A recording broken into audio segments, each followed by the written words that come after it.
여러분 안녕하세요. 마음자리입니다. 여러분, 저 정말 화가 나는 것 같아요. 네? 그 취업이 안 되잖아요. 왜 안 되는 이유에 대해서 고민 해보셨어요?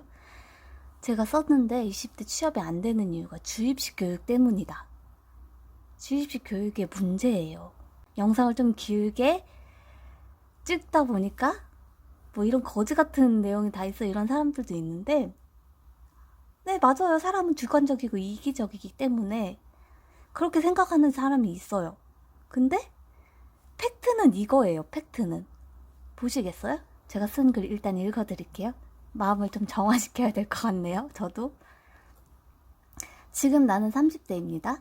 30대 사람들은 취업한 사람, 결혼한 사람이 대부분입니다.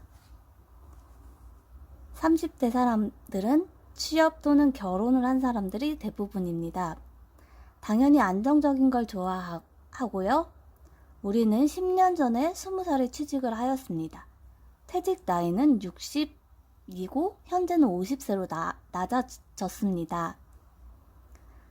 30대는 퇴직까지 일을 하기 싫어도 30년간 아니 20년간 다녀야 합니다. 그러면 20대 사람들도 그만큼 대학까지 나왔습니다. 그런데 요즘엔 아르바이트 구하기도 하늘의 별따기라고 합니다. 제가 뉴스에서 본 거를 이야기 드리는 거예요. 그 이유는 미안하지만 공부를 열심히 하고 대학을 다니고 스펙을 쌓았다는 이유입니다. 말이 안 되죠. 당신이 무엇 때문에 그렇게 공부했고 취직하려고? 좋은 회사 다니려고? 도대체 무엇을 바라고 보고 그렇게 앞만 보고 미친 듯이 달려왔는데 왜 그러셨습니까? 자기 꿈이 뭔지 아세요? 자기가 좋아하는 거 뭔지 아세요? 상위 10%는 대부분 자기가 무엇을 좋아하는지 압니다. 나머지 20명은 자기가 무엇을 좋아하는지 모릅니다. 제일 중요한 건 꿈입니다. 자기가 하고 싶은 일. 교과서에는 자기의 꿈에 대해 나와 있지 않아요. 저는 29살까지도 일을 꾸준히 다니지 못했어요. 그래서 29살에 보육교사 자격증을 땄지만 취직하지 않았어요. 그 이유는 저는 회사에 비전이 없다고 생각을 했어요. 저는 아이들을 좋아하기 때문에 그쪽으로 일을 하고 싶었지만 기업은 비전이 없다고 생각합니다. 언제까지 공부해서 대학 가야 취직 잘 된다는 말에 휘둘리고 살 것인가? 지금은 시대가 발전했고 눈만 높아졌다는 뜻입니다. 대학까지 나왔는데 비정규직은 할 수 없잖아요. 그쵸? 이런 틀에 갇힌 생각이 다 주입식 교육 때문입니다. 선생님 혼자서 가리키는. 무슨 말인가? 대학도 성적에 맞춰서 가야 한다. 안 그럼 당신이 맞지도 않는 과 나와서 돈만 버린다. 제가 그랬습니다. 30대한테 물어보아라. 전공 살려서 취직했냐고. 대부분은 아니다. 저 또한 마찬가지입니다. 틀렸다. 기업은 공평하지 않다. 세상은 공평하다. 기업은 일을 해도 돈이 나오고 연차나 월차 쓸 수 있고 따박따박 월급은 나오고 그런데 하지만 야근 수당을 주지 않고 주 52시간을 지키지 않는 회사도 있습니다. 이런데도 직장은 평등한가요? 뉴스를 보면 알지 않는가? 삼성전자 같은 큰 회사도 비리가 있다. 사업을 하다 보면 비리가 당연하다는 것이다. 그건 우리는 독재 정권으로 나라를 키워갔기 때문이다. 이것이 기업이 이렇게 만든 것이다. 안 그런 것도 있다. 기업은 부정부패가 많은 것이다. 세상은 그렇지 않다. 열심히 한 만큼 돈 받고 열심히 하지 않으면 돈을 받지 못한다. 이게 진리이고 정답이 아닌가. 좋은 사람 옆에 있으면 좋은 에너지, 나쁜 사람 옆에 있으면 나쁜 에너지다. 나는 사람을 만나기 싫고 하면 혼자 있는 힘을 길러라. 그래야 자신감이 생기고 비리를 이길 수 있다. 세상을 나아갈 수 있습니다. 글을 쓰면 사람은 똑똑해지고 성장한다. 이상하게 사람은 문장을 줄여서 만든다. 이렇게 짧게 막 줄여서 만들고 막 그런 거 생기잖아요. 그런 게 생기는 건 별로 좋지 않다고 생각해요. 사람은 혼자 있어야 강해지기 때문이다. 회사는 경력을 중요시 여긴다. 취준생은 경력을 어디서 쌓으라는 말인가? 세상 밖에서 쌓아라. 책을 읽고 지식을 쌓아라. 당신의 인생 남이 살아주지 않는다. 혼자 방에 들어가서 당신이 무엇을 좋아하는지부터 알아라. 부자 관련된 책을 읽어라.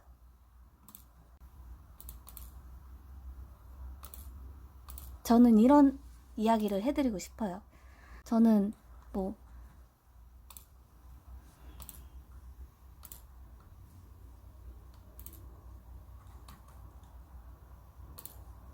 블로그를 쓰는 이유는 자기의 이야기를 하기 위해서 쓰는 거고요. 유튜브로 하는 이유도 마찬가지입니다.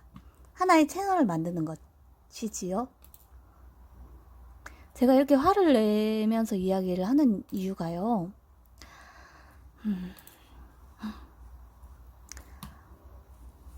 30년간 살고 20년간 그렇게 산 거는 지금부터 버리셔야 돼요.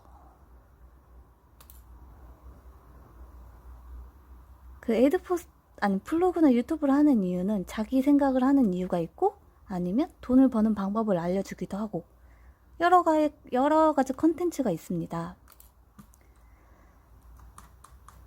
저는 살면서 여행 한 번도 못 가보고 집 밖에를 나가지 못하는 사람이었습니다. 그 이유는 주입식 교육 때문이라고 저는 확실히 믿고요.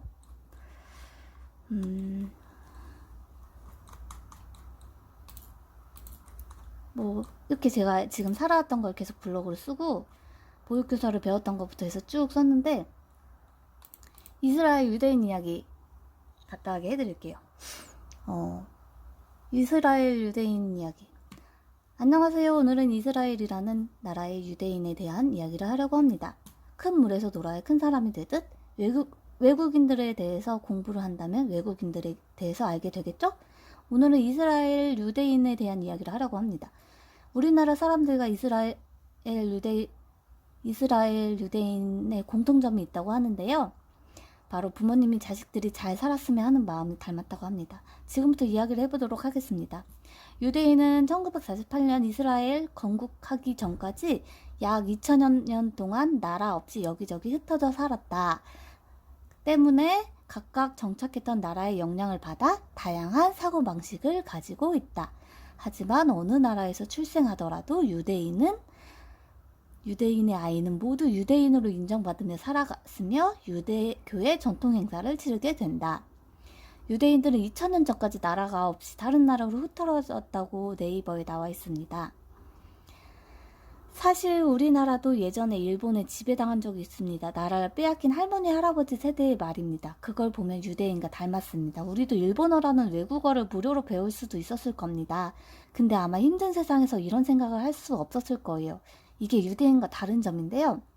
우리나라는 어릴 때 학교라는 공간에서 공부를 배웠습니다. 유대인들은 부모님한테 배웠고 학교에서는 히브리어라는 모국어를 공부한다. 방언이라는 뜻도 있긴 한데 유대교를 믿는 민족이기 때문에 교회라고 생각하면 되고, TV에 세계 나라에 대해 뉴스를 하는 걸 보았는데 유대인의 나라가 나왔다. 내가 생각하는 유대인들이 학교에서는 수업 시간에 친구들끼리 얘기를 하는 게 나았다. 친구들끼리 수업을 하면서 선생님이 되기도 하고 반대로 학생이 되기도 하고, 이런 게 토론식 교육을 하는 느낌이었다. 미국인만 봐도 나이에 비해 성숙하고 자신감이 넘쳐 보인다. 그 이유는 영어라는 존댓말이라는 게 없기 때문에 영어로 자연스럽게 말하게 되는 것이다. 그러다 보니 미국 영화를 봐도 우리나라보다 어리지만 성숙한 영화의 내용이 많지 않은가. 그런 걸 보면 반면 우리나라는 부모님이 가족들을 사랑하고 잘 됐으면 하는 마음이 있지만 우리나라는 돈을 벌어야 하는 마음이 더 커서 가까운 사람들의 마음을 헤아리지 못한 것 같다. 그 또한 부모님이 사회생활을 빨리 하셔서 예의범절에 대한 걸 많이 가르쳐 준 것 같다. 어릴 때 어른을 보면 인사해야지 이러면서 남에게 잘 보이는 법을 가르치는 것이다. 현재 22년 밀레니엄 시대에는 기본 예절뿐만 아니라 경험이란 걸 가르쳐주면 아이들이 더욱더 자신감 있게 혼자서 하고 스스로 하고 싶어 할 것이다. 내 말이 틀림없다. 우리나라는 다른 나라보다 더 성장할 가능성이 있다. 그 이유는 예의 범절도 있고 자존감이 높다면 겸손을 가지고 사람을 대하지 않을까 싶다. 선진국으로 가는 인터넷 속도만큼 빠를 것이다. 어른들이 변한다면 말이다.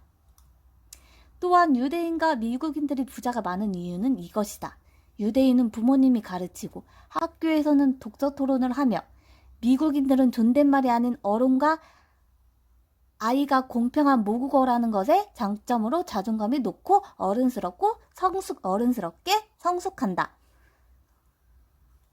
반면 우리나라는 세상과 단절된 주입식 교육을 남에게 배우고 있다. 20세가 되면 사회생활을 배우게 된다. 늦게 배우니 사회에 나가는 길이 두렵다. 바쁜 사회생활 때문에 세상에 무엇이 있는지 부모님이 아는 지식 안에서만 사회를 경험하게 해준다. 유대인들은 12세, 13세에 성인식을 한다. 가족들, 지인들이 모여서 아이들에게 돈을 주어 그 돈으로 내가 돈을 벌어서 생활하는 성인식을 한다. 대략 6학년인 아이를 스스로 살게끔 자본을 주어서 그 어린 나이부터 살아가는 방법에 대해 스스로 배워야 하는 것이다. 그래서 유대인이 부자들이 많은 이유가 어릴 때부터 혼자 넘어지는 법, 살아가는 법을 터득했을 것이다. 빠른 나이에. 그렇지만 어떻게 하면 살아갈 방법을 배울 것인가? 어떻게 보면 빠른 나이에 어른이 된다는 것은 안타깝지만 그 나이면 회사에 가지 못하기 때문에 책을 보았던 그 나이에 할 수 있는 방법을 스스로 배웠을 것이다. 그래서 세상 살아가는 게 험난해도 그 안에서 즐거움이 있었을 것이다. 사람들이 여행을 가면 신나고 설레지만 막상 갔다 오면 힘들지 않은가? 여행은 인생과 같은 것이다. 돈으로 살 수 없는 값진 경험을 하지 않는가? 바쁘다는 핑계로 부모님이 하고 싶은 대로 아이를 보여주고 싶은 것만 보여주는 것은 아닌지 모르겠다. 스스로 성장한 어린이들은 남이 시키지 않아도 스스로 하는 어른으로 자랄 것이다. 그런 아이들은 세상 사는 게 즐거울 것이다. 우리나라도 현재 4차 산업시대다. 인터넷이라는 강한 매체가 있다. 나는 그걸 이용해서 아이들에게 가르쳐주면 된다고 생각한다. 책보다는 음악이나 영상을 통해서 보여주면 아이들은 즐겁게 성장할 수 있을 것이다. 유튜브라는 채널을 통해서 직업을 보여주면 된다. 1인 사업가, 요리사, 아이들이 궁금해하는 콘텐츠를 보여주면 된다. 그래서 최근에 TV 광고를 보면 U+에서 아이들 콘텐츠로 하는 광고가 나왔다. 나중엔 SK통신사에서도 콘텐츠를 제작한 것 같다. 이렇듯 코로나 시대에 매체를 통해 세상을 보여주면 된다. 그러니 부모님이 같이 보아야 한다. 보고 같이 배우며 토론하면 자연스럽게 하면 된다. 부모님도 공부하고 아이도 공부하는 일석이조의 효과를 볼 수 있다. 어떤가? 진짜 효율적이지 않는가? 요즘엔 TV에서는 4차 산업시대에 맞게 광고를 한다. 모든 걸 집에서 할 수 있게 한다. 영화나 인터넷을 활용, 커피숍이 되고 집이 회사가 되는 세상이 되는 것이다. 사실 부동산이 침체기라 안 좋게 생각했는데 글을 쓰다 보니 한편으로는 아직까지는 부동산이 가능성 있구다라는 생각을 한다. 역시 사람은 평생 공부를 해야 한다. 겸손해져야 할 필요가 있구나라는 걸 느낀다. 그렇지만 아직까지는 대부분이 의식주라는 생각을 많이 하고 있다. 나 또한 재택근무를 하지만 집 이코로 회사가 아직은 매치가 되지 않는다. 아직 우리나라가 살만한 이유는 우리나라 역사는 속담, 경제 용어를 알면 살기 편하다. 하늘은 스스로 돕는 자를 돕는다라는 속담이 있다. 우리나라 속담에는 살아가는 방법이 적혀 있다. 우리는 어른이 되면 기본을 잃어버린다. 나 또한 그렇다. 속담이라는 좋은 책이 있는 걸 우리는 잊어버린다. 부자는 평생 공부를 한다고 했다. 유대인들처럼 나도 속담이라는 책을 읽으면서 매일 머릿속에 새겨야겠다. 전에 뉴스에서 유대인의 나라를 봤을 때 발달이 늦고 정부에서 주는 돈을 가지고 일하지 않고 사는 걸 보며 그 안에서 아이를 많이 낳고 사는 것을 보았다. 그런 나라에서도 사람들이 아이들을 많이 낳고 사는구나 라는 생각을 하게 되었다. 우리나라 사람들도 깨닫게 되면 유대인보다 미국보다 더 크게 빠르게 선진국이 될 수 있을 것이다. 방탄소년단들이 방탄소년단이 잘 된 이유도 겸손한 마음이 깔려있지 않을까라는 생각을 해본다. 세상은 아직도 좋은 사람이 많다. 좋은 영향력 있는 사람을 만나면 된다. 나도 좋아지고 나쁜 영향력 있는 사람을 만나면 어느새 나쁜 사람이 되어 있다. 그걸 깨닫기만 한다면 당신이 어느 쪽에 살아가야 될 방법을 알게 될 것이다. 네, 오늘은 그냥 간단하게 이렇게 읽어드릴게요. 감사합니다. 좋은 하루 보내시고요. 구독과 좋아요는 사랑이고요. 궁금한 점 있으시면 댓글에 남겨주시면 제가 친히 정성껏 제가 아는 모든 거를 드리겠습니다. 감사합니다. 마음자리였습니다. 오늘도 즐거운 하루 되세요. 안녕.